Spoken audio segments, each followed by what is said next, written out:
Shalom Bapak Ibu dan saudara-saudara sekalian. Senang sekali kita berjumpa kembali dalam ibadah online Natal GBI Rayon 1D. Semoga Bapak Ibu semua dalam keadaan yang sehat, baik dan sempurna dalam penyertaan Tuhan.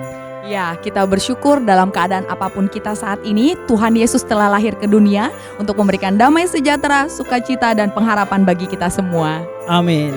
Mari kita siapkan hati untuk ibadah hari ini. Bersama-sama kita mau memuji, menyembah, dan meninggikan namanya. God bless you.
sukacita kami. Kalau kami bisa memuliakan nama-Mu Tuhan. Dimanapun kami berada. Dalam rumah demi rumah, keluarga demi keluarga. Buat kami Natal terindah adalah waktu kami bisa berjumpa dan mengenal Engkau Tuhan. Engkau segala-galanya. Waktu Tuhan hadir dalam keluarga demi keluarga. Itu mengubahkan setiap kami keluarga demi keluarga. This is our song, Lord Jesus.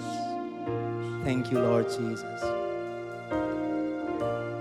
Natal terindah dalam hidupku, waktu ku bertemu Yesusku. Saat ku tahu Juru selamatku telah lahir di hatiku. Saat terindah dalam hidupku, waktu ku mengenal Yesusku. Kau penuhiku dengan kasih-Mu, bahagia di hatiku. Jiwaku pun memuliakan nama-Mu, segenap hatiku bersuka di dalam-Mu, dan mulutku kan memuji nama-Mu. Kau yang terindah bagiku. Inilah saat yang terindah ya Tuhan. Saat terindah dalam hidupku, waktu ku mengenal Yesusku. Kau penuhiku dengan kasih-Mu, bahagia di hatiku. Jiwaku pun memuliakan nama-Mu, segenap hatiku bersuka di dalam-Mu, dan mulutku kan memuji nama-Mu. Kau yang terindah bagiku. Mari angkat tangan sama-sama di hadapan Tuhan. Engkau yang terindah dalam hidup kami. Kehadiran-Mu Tuhan mengubahkan setiap kami. Kehadiran-Mu meredakan semua badai dalam hidup kami. Waktu Engkau hadir dalam perahu hidup setiap kami ya Tuhan. Thank you Lord Jesus.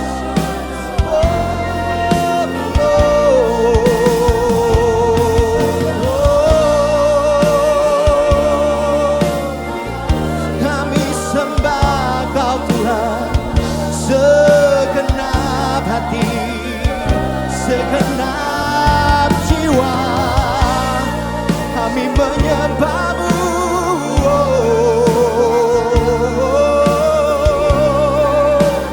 Segenap jiwa kami memuji nama-Mu ya Tuhan. Jiwaku pun memuliakan nama-Mu, segenap hatiku bersuka di dalam-Mu, dan mulutku kan memuji nama-Mu. Engkau yang terindah ya Tuhan. Engkau yang terindah dalam hidupku.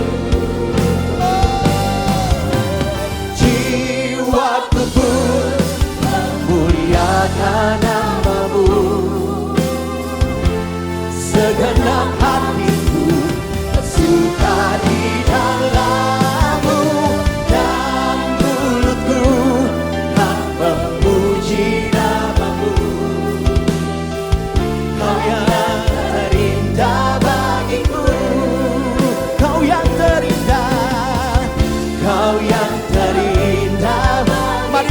Yesus yang terindah bagi setiap kita.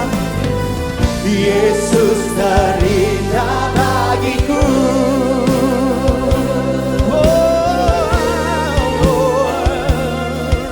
Setiap kami memuji nama-Mu Tuhan, kami mau sembah dan puji Engkau dalam hidup kami. Mari angkat tanganmu sama-sama, sembah dan puji Dia. Sembah dan puji Dia, sembah dan puji Dia, sembah dan puji Dia, Sang Raja.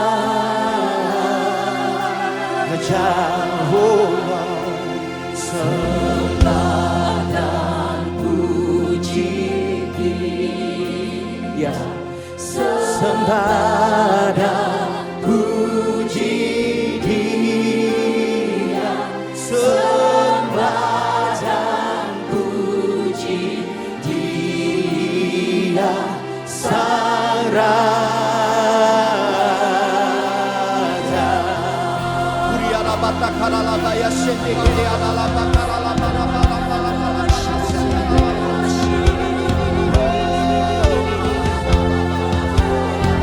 kami sembahkan, kami puji nama-Mu, Yesus, Raja di atas segala raja.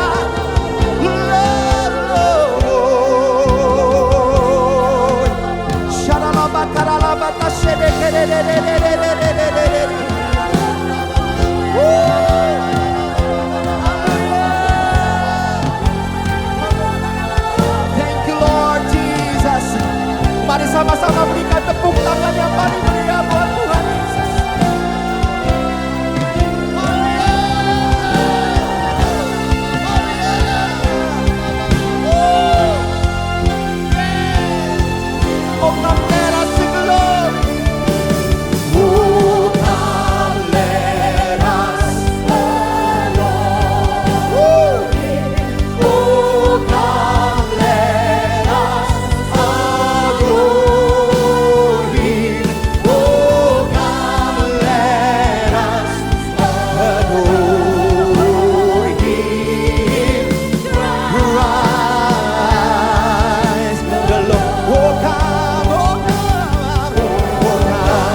worthy.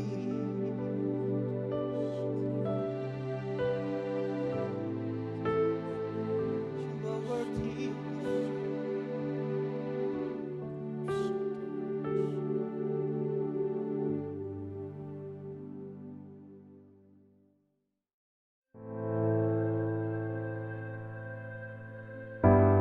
Saya dilahirkan 54 tahun yang lalu di Jogja sebagai bungsu dan satu-satunya perempuan dari 7 bersaudara. Saya dibesarkan oleh seorang ibu tunggal karena ayah saya meninggal ketika saya berusia 4 tahun. Keteladanan dari ibu saya adalah warisan ketekunan dan kegigihannya dalam membesarkan kami ke-7 anaknya.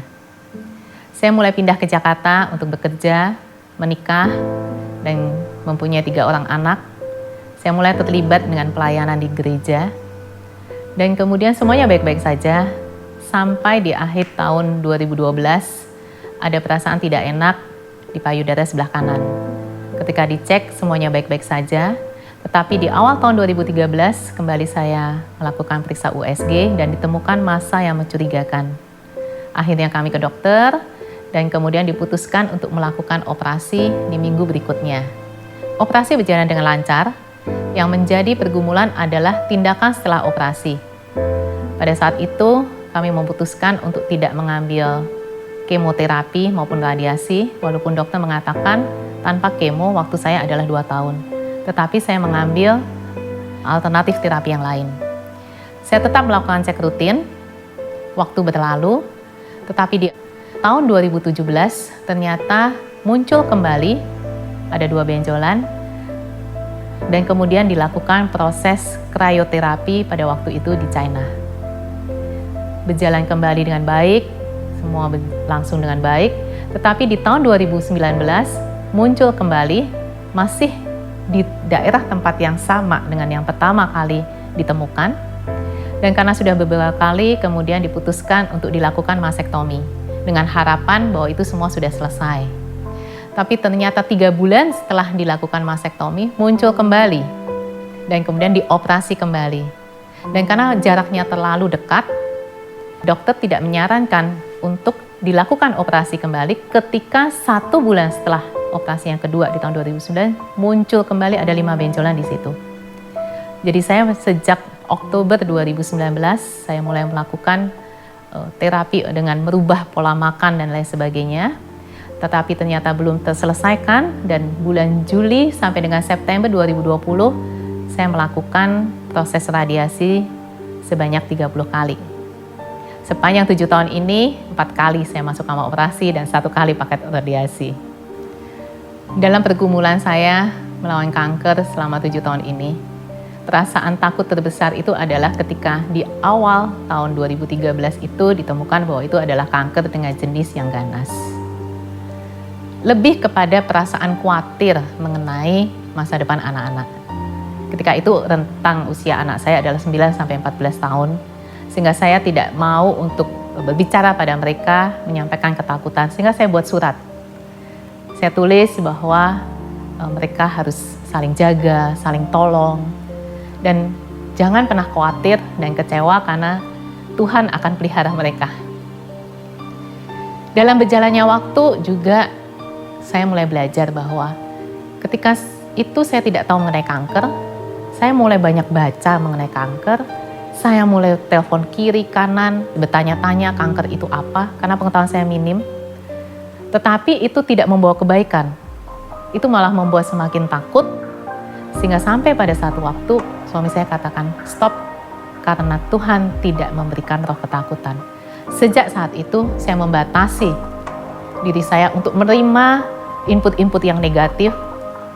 Saya batasin diri saya batasin untuk tidak memasukkan di dalam pikiran saya hal-hal yang negatif mengenai kanker.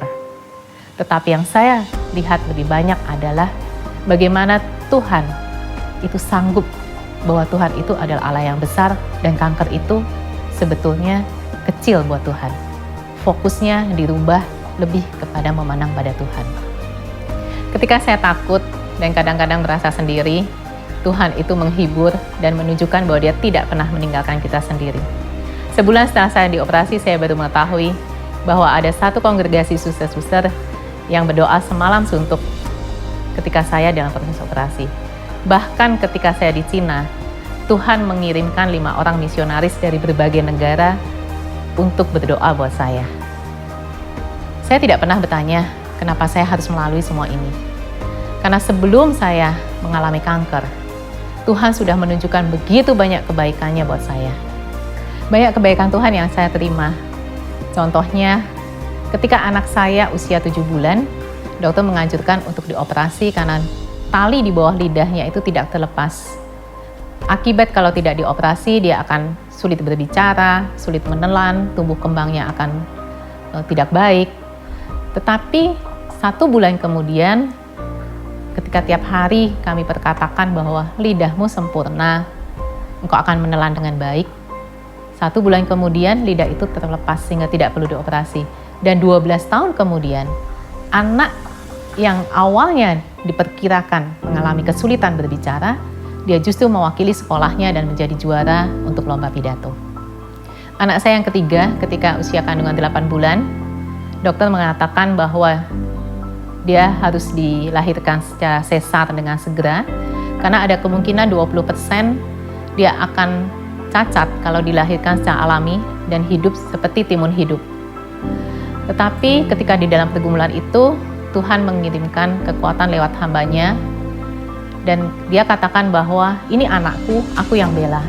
Sehingga kami memutuskan untuk anak ini dilahirkan secara normal, dan 1 minggu kemudian anak ini lahir dengan normal, dan 15 tahun kemudian bahkan dia berprestasi dengan baik di sekolahnya dan menerima beberapa penghargaan dari sekolahnya.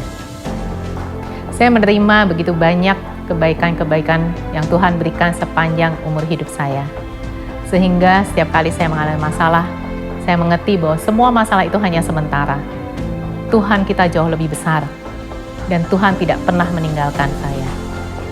Karena itu setiap kali saya down, saya datang pada Tuhan, saya fokus pada Tuhan, melekat kepadanya, karena saya mengerti ketika saya mendekat pada Tuhan, saya mendapatkan kekuatan yang baru, saya mempunyai pengharapan yang baru. Dan kemudian saya mulai mengingat-ingat semua kebaikan Tuhan. Karena Tuhan yang sama, Tuhan yang dulu memberikan saya mujizat, menolong saya, saat ini adalah Tuhan yang sama, yang sanggup memberikan mujizat, dan mau menolong saya.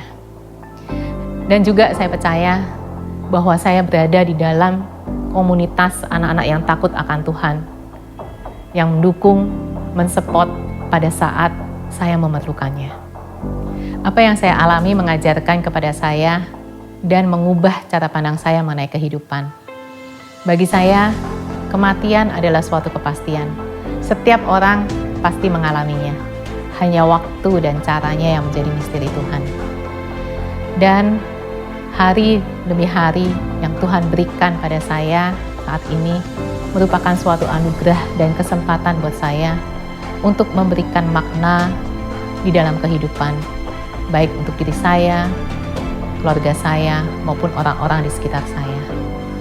Saya tidak hidup di dalam kekhawatiran dan ketakutan, karena saya memiliki Yesus yang merupakan sumber pengharapan. Pengharapan di dalam Yesus adalah kehidupan yang kekal bersama dengan Dia selama-lamanya. Pengharapan itulah yang menjadikan sumber kekuatan buat saya.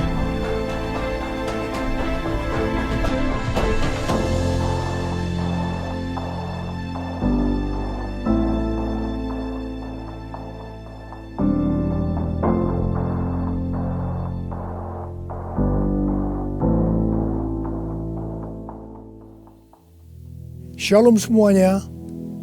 Hari ini tanggal 25 Desember 2020. Kita merayakan Natal bersama-sama. Saya akan mengajak saudara untuk membaca dari Yesaya pasal 9 ayat yang kelima. Mari kita baca. Sebab seorang anak telah lahir untuk kita. Seorang putra telah diberikan untuk kita.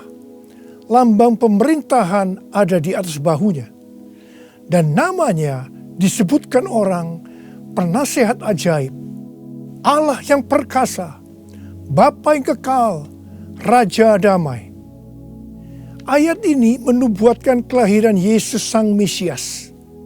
Tema Natal untuk tahun 2020 adalah lahirnya Yesus Sang Mesias.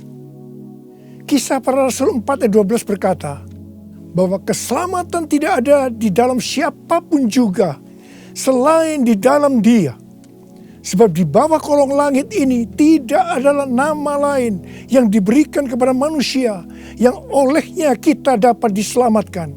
Hanya di dalam nama Tuhan Yesus Kristus. Yesus Kristus adalah Allah yang menjelma menjadi manusia. Yesus adalah Mesias yang artinya juru selamat. Kata Mesias hanya dipakai untuk Allah, tidak pernah dipakai untuk manusia atau pekerjaannya. Yesaya mencatat 4 nama yang menandai tugas Yesus sebagai Mesias. Yang pertama, penasehat yang ajaib. Sebagai penasehat, maka Tuhan Yesus akan menyingkapkan rencana keselamatan yang sempurna dan akan menunjukkan kepada kita jalan untuk mendapatkan hidup yang kekal. Yang kedua, Allah yang perkasa. Di dalam Yesus selaku Mesias, seluruh kepenuhan kealahan akan berdiam secara jasmani. Sebab Yesus adalah Allah yang menjelma menjadi manusia. Yang ketiga, Bapa yang kekal.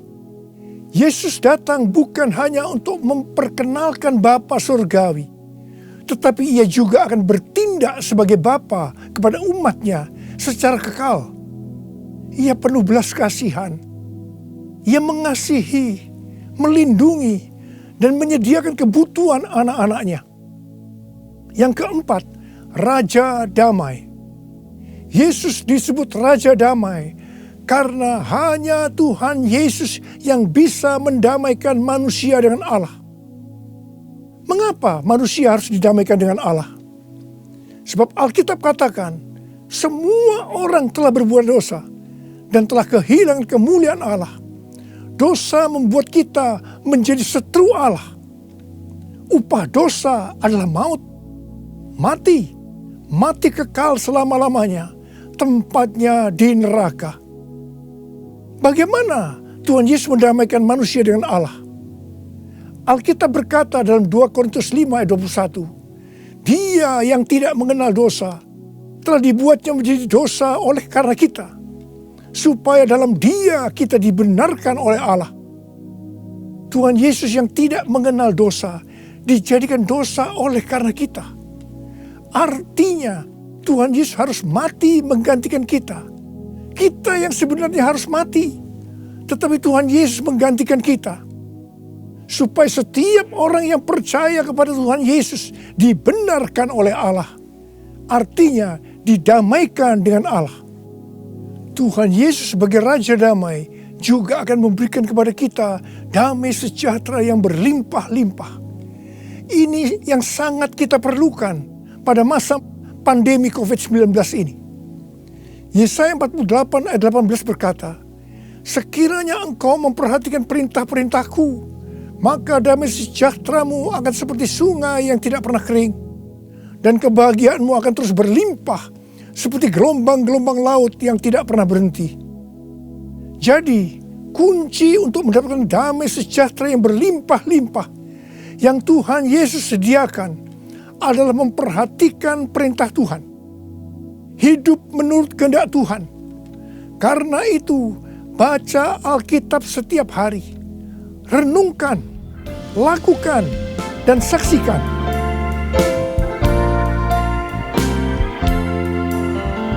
Yesus telah lahir ke dalam dunia ini.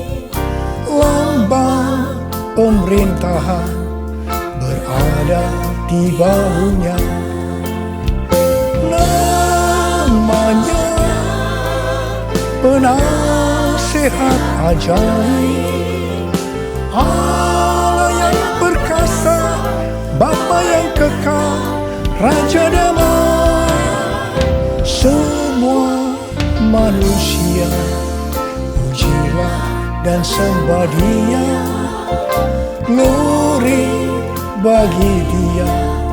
Haleluya, amin. Haleluya, amin.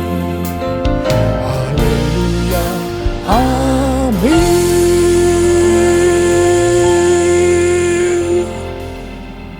pada waktu Tuhan Yesus lahir ke dalam dunia ini, ada beberapa peristiwa yang terjadi yang mengajarkan kepada kita bagaimana seharusnya kita menyambut kedatangan Tuhan.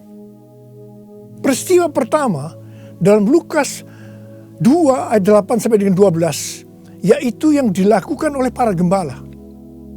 Pada waktu para gembala sedang menjaga ternak di waktu malam, tiba-tiba mereka didatangi oleh malaikat Tuhan. Dan kemuliaan Tuhan meliputi mereka. Mereka sangat ketakutan. Malaikat berkata kepada para gembala, "Jangan takut. Sesungguhnya aku memberitakan kepadamu kesukaan besar untuk seluruh bangsa.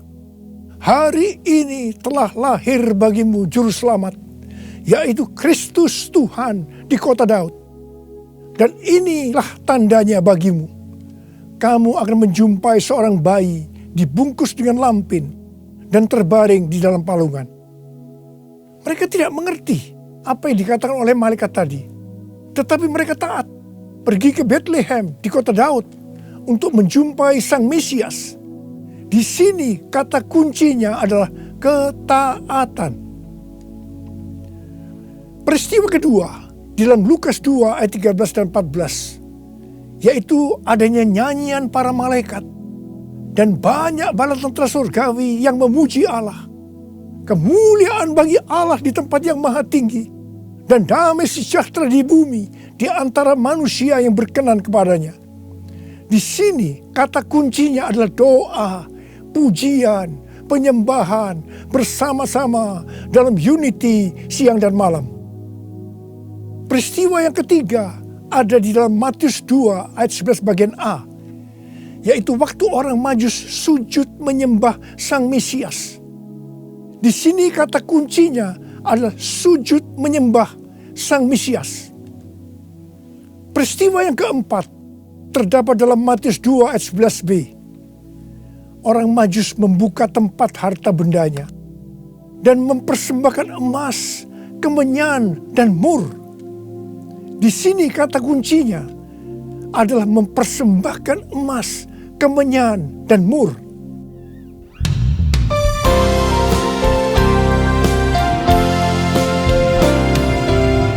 Kemuliaan bagi Allah di tempat yang maha tinggi, damai sejahtera di bumi di antara semua umat manusia yang berkenan padanya, yang berkenan padanya.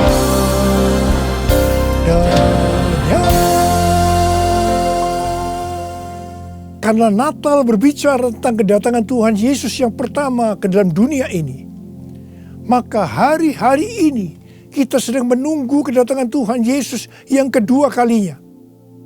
Sesuai dengan 4 peristiwa yang terjadi pada waktu menyambut kedatangan Tuhan Yesus yang pertama, maka ada 4 hal yang harus kita lakukan untuk menyambut kedatangan Tuhan Yesus yang kedua kali. Yang pertama adalah ketaatan. Yang kedua, doa, pujian, penyembahan bersama-sama dalam unity siang dan malam. Yang ketiga, sujud menyembah Tuhan Yesus. Dan yang keempat, mempersembahkan emas, kemenyan, dan mur. Mari, sekarang kita akan melihat penjelasannya satu persatu. Yang pertama, tentang ketaatan. Tuhan Yesus memberitahukan kepada kita bahwa kedatangannya yang kedua kali akan terjadi setelah Injil Kerajaan diberitakan di seluruh dunia, menjadi kesaksian bagi semua bangsa. Karena itu bagi kita yang merindukan kedatangannya, kita pasti sungguh-sungguh untuk menyelesaikan amanat agung Tuhan Yesus. Pentakosta ketiga akan memberikan kepada kita kuasa untuk menyelesaikan amanat agung Tuhan Yesus. Menurut kalender Ibrani, kita sedang memasuki tahun 5781 yang disebut dengan tahun P Alef, yang artinya 81. Angka 80 atau P menggambarkan mulut. Dan angka 1, Alef, itu merupakan permulaan yang baru. Yohanes 1 ayat 1 berkata, Pada mulanya adalah firman. Firman itu bersama-sama dengan Allah. Dan firman itu adalah Allah. Di sini kita diingatkan bahwa untuk menyambut kedatangan Tuhan Yesus yang kedua kalinya, kita harus hati-hati dengan mulut kita. Harus hati-hati dengan perkataan kita. Termasuk menuliskan kata-kata di media sosial. Diingatkan bahwa mulut bukan digunakan untuk gosip, untuk menjelekkan orang lain, untuk menghakimi orang lain, kata-kata kotor, hoax. Tapi biarlah yang keluar dari mulut ini, biarlah perkataan kita adalah firman Tuhan. Di dalam Matius 12 ayat 36 dan 37, Tuhan Yesus berkata kepada kita bahwa setiap kata sia-sia yang diucapkan orang harus dipertanggungjawabkannya di hari penghakiman. Karena menurut ucapanmu engkau akan dibenarkan, dan menurut ucapanmu pula engkau akan dihukum. Karena itu, hati-hati dengan ucapanmu, hati-hati dengan perkataanmu, hati-hati dengan apa yang kau tulis di medsos. Yang kedua, doa, pujian, penyembahan bersama-sama dalam unity siang dan malam. Ini berbicara tentang restorasi Pondok Daud. Ini berbicara tentang menara doa. Ini berbicara tentang keintiman dengan Tuhan. Orang yang hidupnya intim dengan Tuhan pasti merindukan kedatangan Tuhan. Sesuai dengan 2 Timotius 4 ayat 8. Maka orang yang merindukan kedatangannya akan mendapatkan mahkota kebenaran.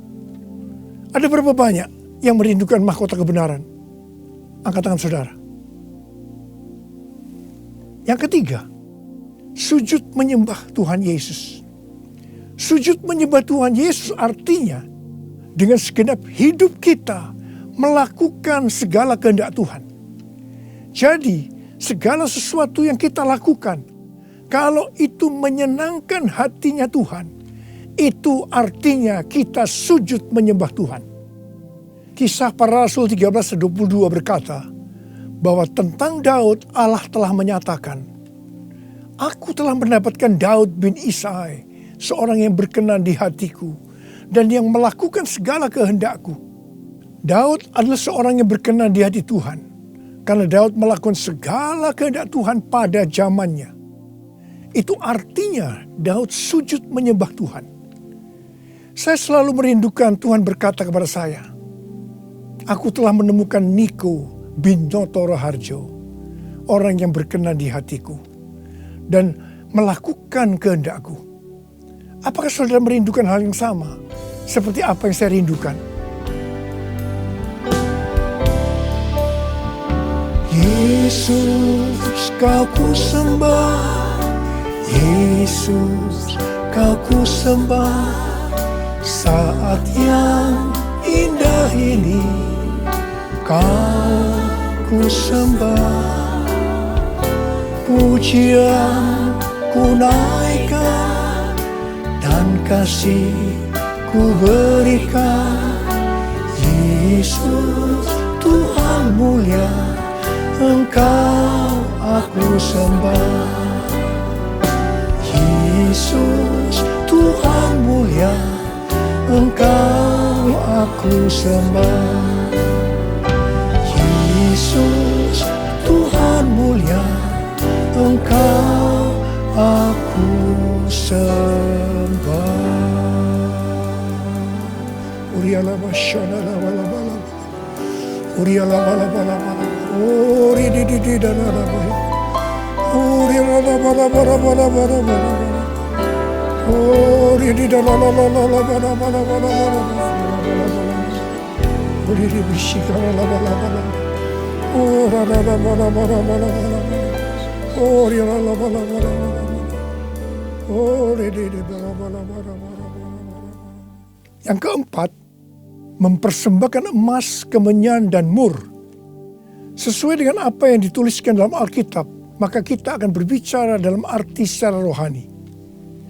Emas berbicara tentang kekudusan atau kemurnian. Sikap, tindakan, dan ucapan kita harus kudus. Sebab tanpa kekudusan tidak ada seorang pun akan melihat Tuhan. Di dalam 2 Petrus 3 ayat 10 sampai 14 tertulis, tetapi hari Tuhan akan tiba seperti pencuri. Pada hari itu langit akan lenyap dengan gemuruh yang dahsyat, dan unsur-unsur dunia akan hangus dalam nyala api, dan bumi dan segala yang ada di atasnya akan hilang lenyap.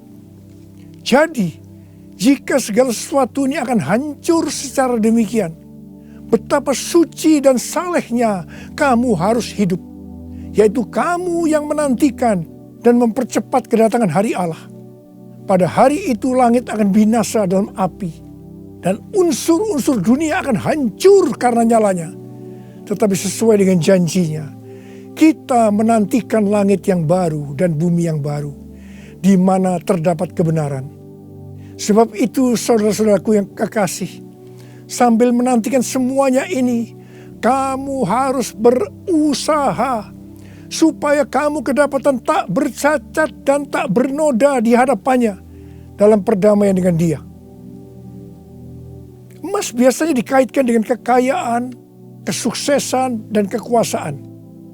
Kebanyakan motivasi dari orang yang bekerja atau berusaha adalah untuk mendapatkan ketiga hal ini untuk dirinya sendiri.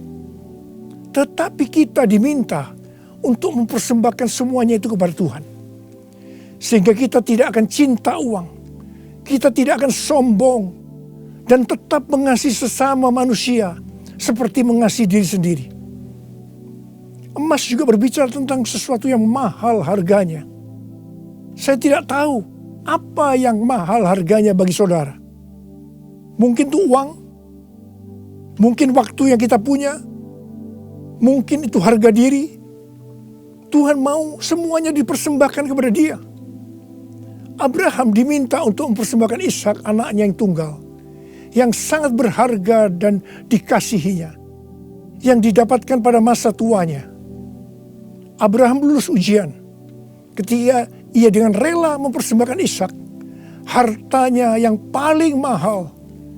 Dan Tuhan memberkati Abraham beserta keturunannya berlimpah-limpah-limpah. Sekarang kita akan berbicara tentang kemenyan. Yang pertama, kemenyan berbicara tentang korban. Sesuai dengan Roma 12 ayat 1, kita diminta untuk mempersembahkan tubuh kita sebagai korban yang hidup, kudus, dan berkenan kepada Tuhan. Itu adalah ibadah kita yang sejati. Kita harus hidup bagi Tuhan, menyembah Dia, menaati Dia, bersama Dia menentang dosa, membela kebenaran, menolak dan membenci kejahatan, melakukan pekerjaan yang baik untuk orang lain, seperti yang dilakukan oleh Tuhan Yesus, mengikut Dia, melayani Dia, hidup dipenuhi Roh Kudus, dan hidup sesuai pimpinan Roh Kudus. Hidup kudus dan berkenan kepada Tuhan, itu artinya kita harus memisahkan diri dari dunia dan makin intim dengan Dia. Jadi, untuk hidup kudus dan berkenan kepada Tuhan, kita harus berkorban. Korban itu sesuatu yang menyakitkan bagi kedagingan kita. Tidak benar kalau menjadi orang Kristen yang santai, bisa berbuat apa saja dan tetap masuk surga. Yang kedua, kemenyan berbicara tentang persembahan yang menyenangkan hatinya Tuhan. Yang ketiga, kemenyan berbicara tentang doa. Doa yang dilakukan setiap waktu dalam roh, dengan tidak putus-putusnya untuk orang kudus. Ini merupakan senjata Allah untuk melawan tipu muslihat iblis. Hari-hari ini kita sedang memasuki masa peperangan rohani yang dahsyat untuk merebut jiwa-jiwa dari tangan si iblis. Sekarang kita akan berbicara tentang mur. Mur berasal dari bahasa Ibrani mor dan bahasa Yunani smurna yang artinya pahit. Ibrani 12 ayat 15 berkata, jagalah supaya jangan ada seorang pun menjauhkan diri dari kasih karunia Allah, agar jangan tumbuh akar yang pahit, yang menimbulkan kerusuhan dan yang mencemarkan banyak orang. Jangan sampai mempunyai akar pahit.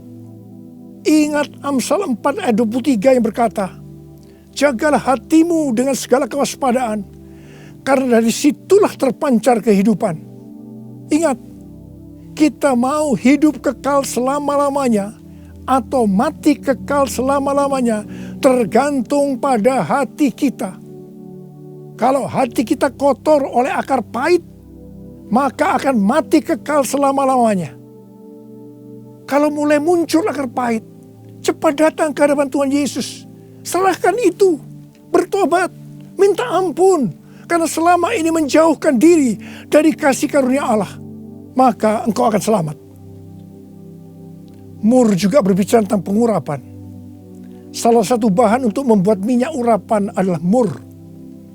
Pengurapan yang diberikan oleh Tuhan kepada kita harus dikembalikan kepada Tuhan. Bukan untuk popularitas, mencari kekayaan, atau kepentingan-kepentingan lainnya. Sekali lagi, saya akan mengingatkan saudara bahwa kedatangan Tuhan Yesus sudah sangat-sangat dekat. Mari kita mempersiapkan diri kita untuk menyambut kedatangannya dengan melakukan 4 hal tadi. Selamat Hari Natal 2020. Tuhan Yesus memberkati saudara berlimpah, limpah, limpah.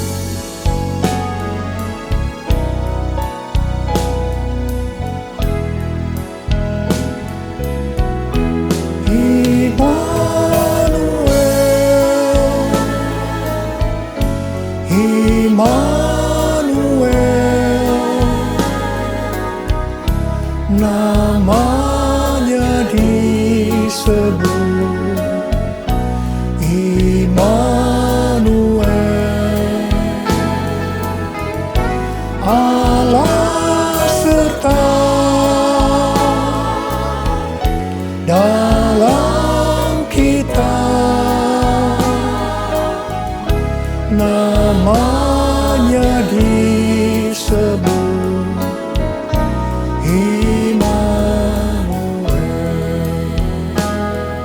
tangan kita, sembah Dia.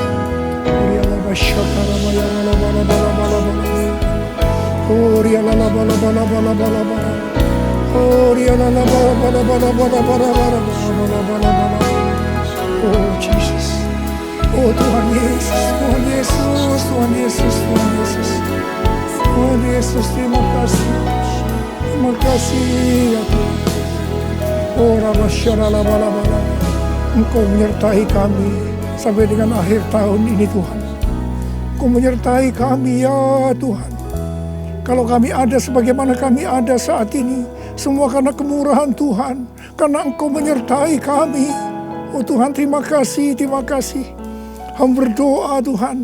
Hamba berdoa untuk anak-anakmu sebentar lagi akan memasuki tahun yang baru. Berkat-Mu melimpah buat mereka ya Tuhan. Di tengah-tengah pandemi COVID-19 ini Tuhan. Terima kasih yang berdoa tidak ada yang sakit ya Tuhan. Sembuh dalam nama Yesus. Sembuh dalam nama Yesus. Sembuh dalam nama Yesus. Tidak ada yang berkekurangan. Semua dicukupkan. Malah berkelimpahan dalam hal yang baik. Oh Jesus. Terima kasih Bapa. Terima kasih. Engkau yang beserta kami. Engkau adalah Immanuel. Allah yang beserta kami. Oh Jesus, Immanuel,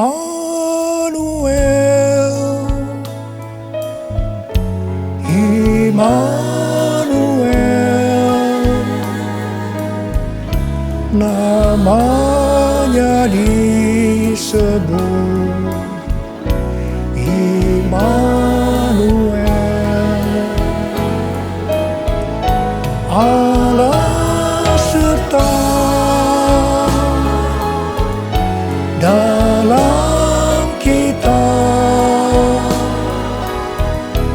Namanya disebut Immanuel. Namanya disebut Immanuel.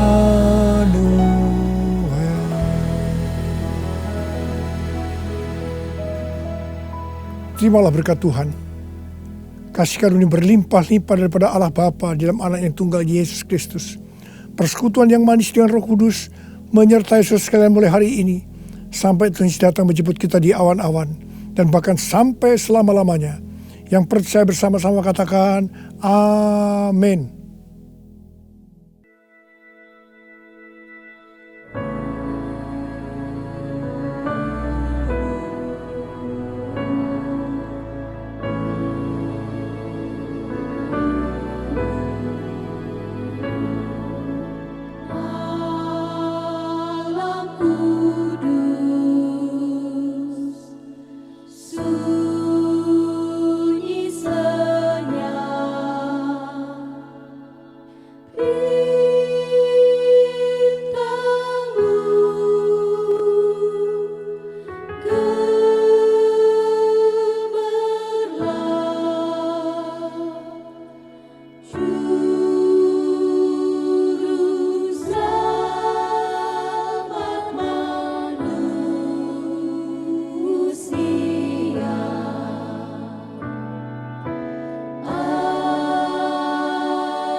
Bulan Desember adalah bulan yang luar biasa di mana umat manusia merayakan kelahiran Tuhan Yesus Kristus sebagai juru selamat, sebagai terang yang besar yang telah datang di tengah-tengah bangsa yang diam di dalam kegelapan dan di dalam negeri yang dinaungi maut.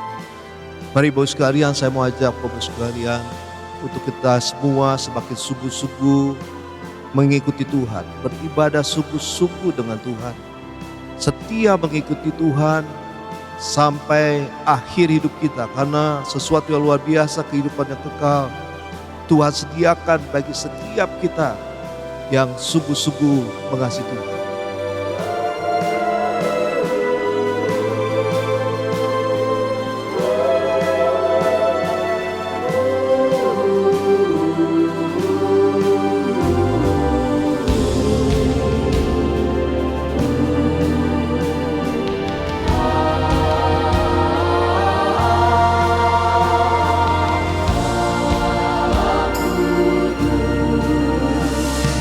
Sunyi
Mari Bapak sekalian, saat ini saya mengajak semua anggota keluarga yang ada di rumah, dimanapun saudara berada, untuk kita saling bergandengan tangan. Kita akan berdoa bersama-sama di dalam acara Natal tahun 2020 ini. Tuhan Yesus, terima kasih Tuhan kalau kami boleh ada seperti kami ada Tuhan sampai hari ini. Karena kasih karunia atas berkat Tuhan, atas perlindungan Tuhan. Dan saat ini hamba-Mu berdoa Tuhan, biar Tuhan Engkau akan memberikan pengertian makna Natal yang lebih lagi bagi setiap kami. Sehingga setiap kami Tuhan Yesus umat-Mu akan semakin sungguh-sungguh beribadah, sungguh-sungguh mengikuti Tuhan firman-Mu. Bahkan kami akan terus setia mengikuti Tuhan. Dan Tuhan datang tidak hanya memberikan keselamatan yang kekal bagi setiap kami, tetapi hidup yang berkelimpahan. Biar berkat yang berlimpah-limpah turun atas setiap umat-Mu. Perlindungan yang sempurna turun atas setiap kami Tuhan. Bahkan mujizat yang sangat luar biasa akan Tuhan kerjakan bagi setiap kami. Kami akan melalui masa-masa yang sulit di dalam masa COVID-19 ini.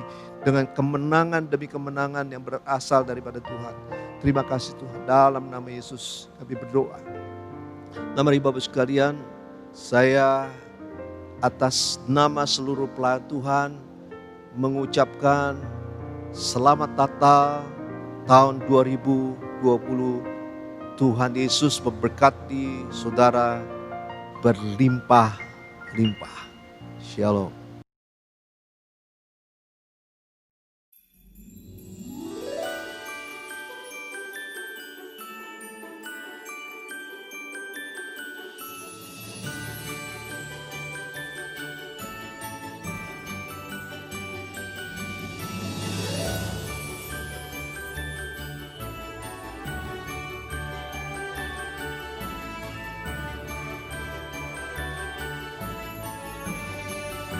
Shalom, kami sekeluarga mengucapkan selamat Natal dan selamat menyambut tahun baru 2021, tahun integritas bagi seluruh jemaat Gereja Betel Indonesia Sunter Mall dan Gereja Betel Indonesia Raja Wali Selatan yang kami kasihi.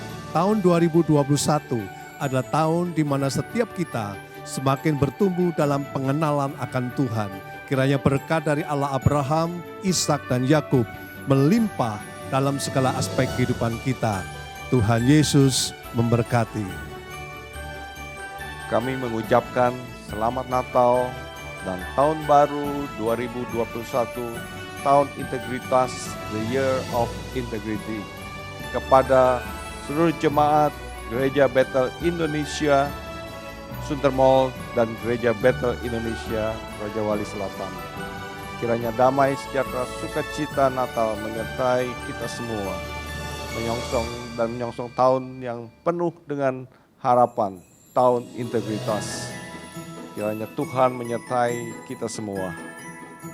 Tuhan Yesus memberkati berlimpah-limpah-limpah. Amin. Shalom, kami pengerja ibadah raya Gereja Betel Indonesia Sunter Mall. Kami dari Wanita Betel Indonesia Sunter Mall. Kami dari Rumah Doa Gereja Betel Indonesia Sunter Mall. Kami pengerja dari Gereja Betel Indonesia Raja Wali Selatan mengucapkan selamat Natal dan selamat menyambut tahun baru 2021, tahun integritas. Tuhan Yesus memberkati. Shalom GBI Sunter Mall. Kami dari Youth Solo GBI Sunter Mall ingin mengucapkan Selamat Natal. Semoga di hari Natal ini kedamaian dan sukacita Tuhan memenuhi kita dan keluarga. Dan kami juga mengucapkan selamat menyambut tahun baru 2021, tahun integritas. Semoga di tahun yang baru nanti ada lebih banyak sukacita dan berkat Tuhan untuk kita semua. Tuhan Yesus memberkati. Shalom GBI Sunter Mall. Kami dari GOC mengucapkan Selamat Natal dan Tahun Baru. Damai sejahtera dan sukacita berlimpah bagi kita semua. Memasuki tahun 2021, the year of integrity, ada pengharapan yang baru dan semangat yang baru. Tuhan Yesus memberkati. kami dari Sekolah Minggu mengucapkan Selamat Natal